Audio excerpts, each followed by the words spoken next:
Hi, everyone. Usually on Thursday or Friday, Sherry and I get together and we make a message to let you know what's going on in the congregation and in our community. Today, it's just me and, well, maybe this penguin right here, too. It is Purim, so we should have some fun. Speaking of the fun things going on in our community, I want to let you know tonight will be Share Shabbat. So, our religious school.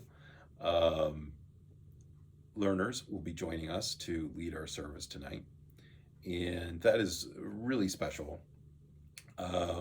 Always lifts my heart because it gives me confidence that our community has a bright future, and the Jewish people have a bright future. The learners in our religious school, they are serious about their Judaism, and when they're here on Friday nights, they show that to us, and they show us their enthusiasm for being Jewish, and it's really, really wonderful. So come join us tonight at 6:30. Also, on Sunday, the religious school will have their Purim celebration. Come on out if you like. You can see their costume parades and grogger contests, and the teens who assist in the religious school will be putting on a spiel. So come on out, have some coffee and bagels with the Brotherhood. That starts at 9 o'clock, and everything happens between 9:30 and noon. So come on out if you want. Our community celebration will be on Monday evening, beginning at 5:45. Congregations Beth Jacob and Beth El and Ahavat Achim will be gathering together at that time for a Megillah reading, and then we will transition into the social hall. And at 7 o'clock, we're going to have a spiel directed by Sherry, with a lot of help from Army Row as well. You'll love it. It's really fun, and we've had a lot of fun putting together the spiel for you. So come on out. So all that starts at 5:45 on Monday evening. So I do want to turn now to a more serious subject, but I'm going to start with the story of Purim. And in chapter 4, Mordecai has learned about Haman's evil plot to annihilate the Jews. And he rents his clothes. He puts on sackcloth and sits in the palace gate and laments. And Esther, who is now queen, whose Jewish status is unknown to her husband, the king, she looks out at the palace gate and she sees her cousin Mordecai, and oh my gosh, what's going on? How embarrassing. And so she sends her servant Hatach out to see what is going on with Mordecai. And Mordecai sends back a message. And he implores her to see the king, but she sends back a message. I can't go see the king. You know what happens to people who go see the king without an invitation? They're executed. Well, Mordecai sends another message with Hatach, and this time he says, "Do not imagine that you, of all the Jews, will escape with your life by being in the king's palace. On the contrary, if you keep silent in this crisis, relief and deliverance will come to the Jews from another quarter, while you and your father's house will perish. And who knows, perhaps you have attained to royal position for just this purpose." Well, there is no modern day parallel for this story, and I am not proposing that there is any parallel, except that we have been asked to not keep silent in these times. I am sure that you have heard about all of the turmoil in our homeland right now, in the Medinat Yisrael, the state of Israel. And the new government is bringing legislation through the Knesset.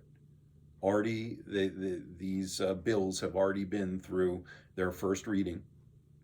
And these bills will quite possibly, very possibly, end the democratic nature of the state of Israel. in a very real way. And so voices from across the entire political spectrum in Israel are calling out to us to get involved. Usually this is not the case. Usually the message is, please come enjoy Israel. Please, help us in our mission. But if you want to have a vote, make Aliyah, come live here, and then you can be part of the political conversation and have a voice in that. Well, we're being asked now from across the political spectrum in Israel to raise our voice, because they understand that as American Jews in North America, the largest Jewish community outside of Israel, that we do have a powerful voice and that we can be of help to them in this crisis. And so I'm asking you, in ways that you are comfortable with, to involve yourself.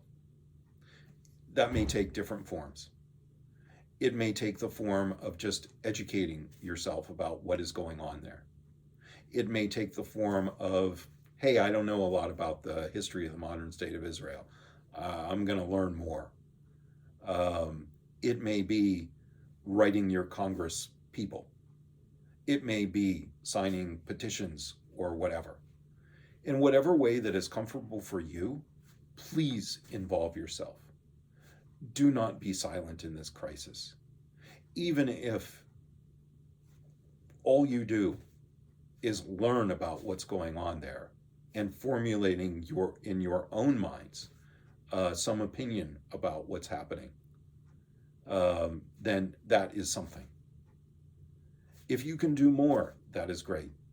Be in conversation with your friends, both here and in Israel. Be in conversation with our congresspeople, because that is how we have a voice, through foreign policy.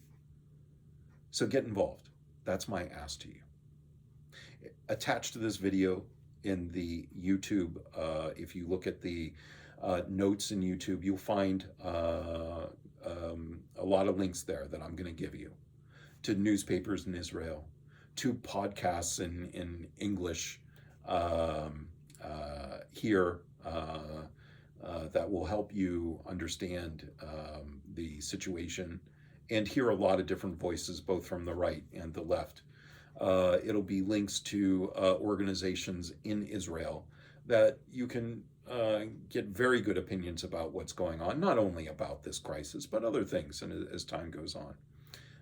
So use those links. Put them, make them favorites in your browser and go there.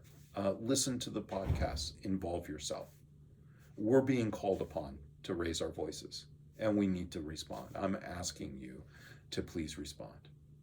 I'm going to try to put together some programs over the next couple of weeks to give us some place to come together and talk about these things in ways that we don't go at each other, but try to work towards helping the situation in Israel.